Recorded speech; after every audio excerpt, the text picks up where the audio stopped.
So this is a 1986 and a half Porsche 928, and these are the main vacuum lines off of the brake booster.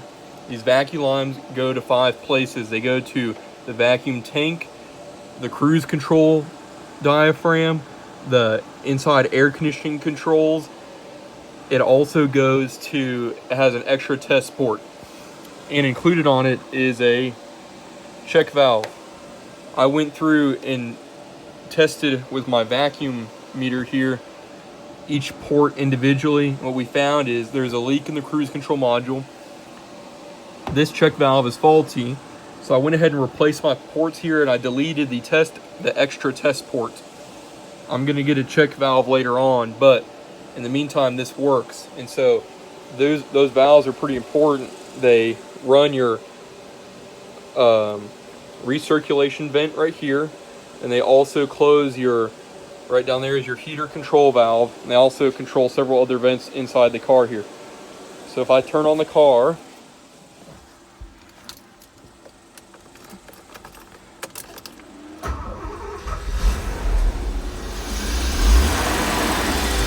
I'm gonna talk a little bit loud here.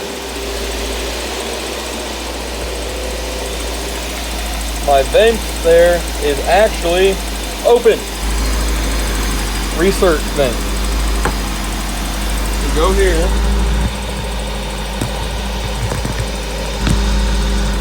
I'm gonna go inside and close the flap, and you'll watch that close.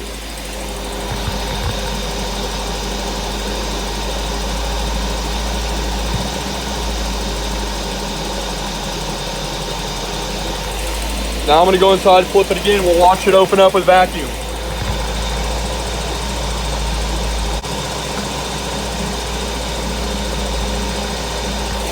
So I flipped the switch almost immediately after I said, so it takes a second for the vacuum pressure to get back.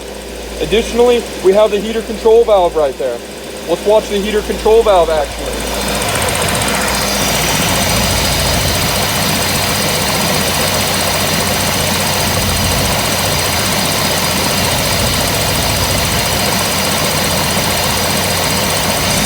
The heater control valve is now open. Now there's coolant going through my heater core inside the car. I'm gonna put it back. Let's see how long it takes for it to close.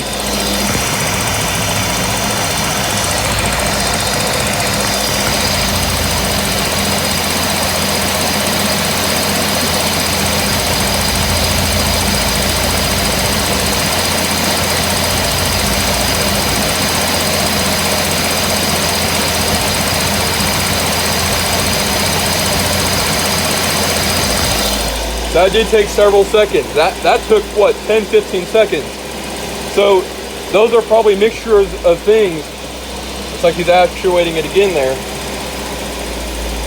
These things do work. They do take a few seconds. All my vacuum lines are new and good, but even then it still takes a couple of seconds for this stuff to work.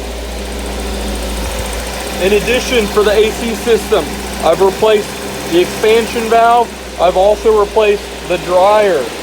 So the dryer is brand new, so is the expansion valve. If I go here, I have a temperature gun.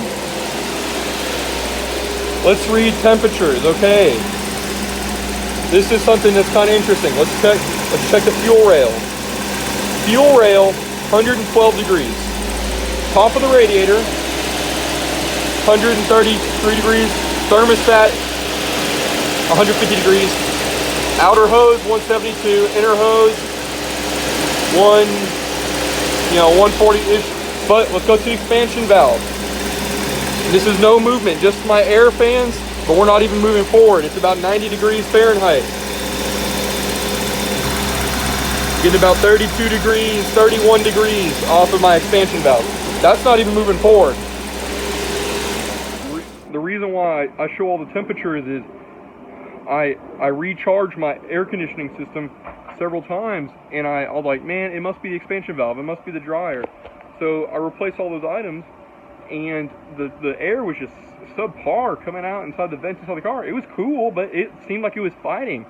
So I was like, man, let's get to the bottom of this. What we found out was that my heater control valve wasn't closing all the way. So of course, hot coolant, 170, 180, 190 degree coolant was fighting the the evaporator coil there. Additionally, the flat valve for the return ventilation air wasn't even closing. So I was pulling extremely hot air, and how these Porsche 928s are designed is it pulls in that intake or air intake blower trough, we'll call it, and the air, and there's maybe 150 degrees ambient. So all that stuff's fighting you completely. So I'll show you here how the air is routed. It's quite an interesting design, to say the least. But if it's working, then it's working. But if it's not working, then it's not working. So we're here. We'll call this the windshield wiper trough. We have our intake box. The evaporator coil is in there. That's the evaporator coil.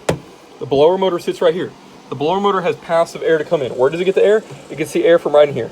Well, this is the firewall. The firewall here is hot. I can barely put my hand on it. So it's sucking in hot air right there. Why? Who knows? But when you have that your vacuum system working, it'll open up this recirc valve right there. And here's our recirculating air. Boom, recirculating air. Recirculating air.